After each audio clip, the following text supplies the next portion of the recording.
Guys, pernah nggak sih kalian itu kena tipu nih di internet? Wah, gawat. Habis itu pernah nggak? Coba nih, kalian punya akun, terus akun kalian kena bajak sama orang. Gawat. Selain itu juga nih, pernah nggak sih? Kalian punya komputer nih, ya. Nah, komputer kalian itu kena virus. Bahkan paling parah, kalau udah kena virus, data kalian digerogoti sama mereka. Kalau belum, bersyukur dulu. Tapi kalau udah, ayo kita cari solusinya. Jadi teman-teman, pada dasarnya tadi penipuan internet, pembajakan akun, dan virus teman-teman ya, itu tuh mereka bertiga masuk dalam kategori yang sama. Kategori itu disebut dengan kejahatan cyber, atau bahasa kerennya adalah cybercrime. Ya, jadi pada dasarnya cybercrime itu adalah tindak kejahatan yang dilakukan berbasis dengan internet dan juga teknologi teman-teman ya, seperti itu. Nah, setelah kita tahu nih apa itu cybercrime, kita perlu tahu juga gimana cara mereka bekerja. Kita mulai dari penipuan. Nah, penipuan biasanya pada dasarnya cuma gampang aja sebenarnya. Mereka cuma mengotak-atik bahasa mereka. Kayak sebelumnya nih aku pernah kena tipu di sosial media, di Instagram. Aku mau beli baju thrift teman-teman. Harganya cuma 70.000, murah banget kan. Akhirnya aku DM lah ke dia, kamu mau beli baju yang ini gitu. Oke, kamu TF dulu. Oke, aku TF 70.000. Set, udah aku kirim layarnya. Iya. Tahu apa yang mereka lakukan? Tiba-tiba mereka minta 200.000 lagi ya buat aktivasi voucher. Kak, kita minta 200.000 kak buat aktivasi voucher. Nanti kalau udah kita kembaliin lagi. Buat apa? Aktivasi voucher menggunakan uang terus dikembalikan lagi. Terus buat apa? Ternyata mereka emang menipu. 70.000 pun nggak balik. Seenggaknya nggak kena tipu sampai 270.000 lah ya. Ini adalah pembajakan akun. Nah ini dia.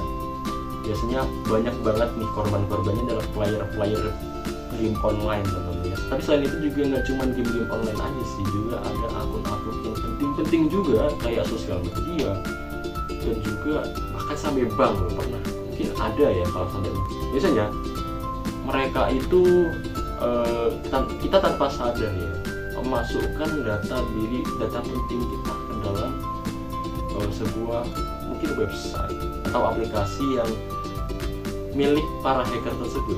Kalau udah diminta email, ada password lagi. Wah ini, pokoknya password. Kalau mereka minta password, oh ini bahaya. Ini sudah pasti penipuan. Selain itu juga ada yang namanya link phishing. Nah, link phishing ini sebenarnya cara kerjanya mirip dengan virus. Jadi kita akan masukkan ke bagian virus saja. Nah, masuk ke bagian virus teman-teman. Jujur kalau udah masuk ke bagian virus ini lebih tinggi lagi tingkatannya, lebih sulit lagi. Karena mereka menggunakan yang namanya modifikasi. Sebenarnya banyak caranya. Flash disk yang paling umum nih, flash disk. Di dalam flash disk itu bisa aja ada virusnya yang emang didesain supaya mereka itu langsung masuk tanpa sepengetahuan usernya ketika dipencetkan ke laptop kita. Kemudian juga ada yang dari game. Nah, biasanya gamer nih ngebaca game, nge-crack atau nge-pirate lah istilahnya ya. Mereka ngebaca game. Nah, di dalam game ini kan udah crack-crackan ini udah dipecahin istilahnya udah dimodifikasi supaya game ini bisa dimainkan secara gratis oleh semua orang sama si orang tadi, penyedia gamenya tadi. Nah, ketika di-download sama orang, bisa aja nih orang yang ngebaca game tadi itu udah memasukin virus ke dalam game. Selain itu juga link phishing yang kita tadi bahas ya teman-teman. Nah, kalau link phishing ini masuk ke website http bla bla bla bla bla bla bla, nggak jelas, pokoknya nggak jelas banget. Terus domainnya itu misal nih nananana.totp atau apa, wah udah nggak jelas, pokoknya nggak jelas. Itu biasanya link phishing. Setelah kalian masuk ke situ, nah kalian memasukkan misal nih di dalam website itu disuruh input apa, kalian masukkan, wah tersebar sudah data itu ya.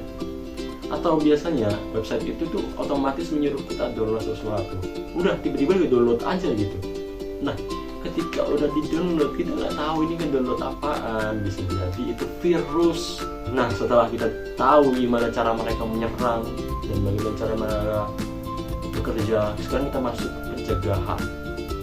Pertama kita masuk ke penipuan. Udah jauh-jauh aja sama yang namanya seller gak jelas. Mereka nipu pelan-pelan asal dapet gitu lah. Makanya harganya murah-murah. Nah, daripada beli-beli di tempat seperti itu yang aneh-aneh ya, kalian cari aja udah di Shopee, Tokopedia, apalagi ya, e-commerce itu kan cari aja di situ. Atau enggak kalian gini, beli langsung aja di aplikasi brand tersebut. Mantap. Atau enggak website official deh. Tapi kalau website official, mohon maaf masih bisa dipalsukan ya, jadi hati-hati aja. Tetap pakai aplikasi atau e-commerce aja lebih aman sih. Kemudian selain penipuan, kita masuk ke pembajakan akun, teman-teman. Pembajakan akun aman banget, caranya adalah dengan cara memperkuat keamanan akun kalian, seperti ganti password berkala secara beberapa bulan gitu. Selain itu, sekarang ada yang namanya fitur 2FA, Two Factor Authentication. Apa itu? Jadi pada dasarnya 2FA ini semacam apa ya, verifikasi langkah kedua. Setelah kalian masukin password, nanti bakal ada verifikasi lain. Biasanya suruh masukin kode, teman-teman, kode angka yang dikirim ke email kalian secara khusus. Aktivasi itu biar lebih aman. Nah, selain itu juga kita harus meningkatkan kesadaran nih, teman-teman, kesadaran kita sendiri. Karena kalau kita bergantung dengan fitur ya nggak bakal aman. Nah, pokoknya password jangan, teman-teman ya. Udah, kalau kalian tanya ke petugas original atau officialnya, mereka nggak bakal minta yang namanya password, nggak bakal, sumpah nggak bakal. Pokoknya kalau udah minta password itu jangan. Nah, selain itu kita masuk ke virus. Nah, untuk virus ini seperti yang aku bilang lebih advance. Pertama, download antivirus. Terserah. Kalau aku pakainya Malwarebytes, itu terpercaya. Dia itu benar-benar melihat aplikasi yang kita download nih, apakah aplikasi ini terbebas dari virus gitu. Selain itu juga dia juga ngeblokir website aneh-aneh, teman-teman ya. Jadi kalau misalnya kalian phishing nih, kalian nggak teliti gitu. Aduh, wah ini kayaknya aman-aman aja, jadi kita buka gitu. Ternyata diblokir sama si Malwarebytes.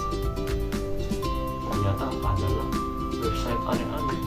Semoga dengan hal ini kita bisa menjadi lebih aware, lebih paham, lebih tahu tentang teknologi supaya kita terhindar dari kejahatan cyber tadi, teman-teman. Saya Zaki Satrio Setiawan, terima kasih.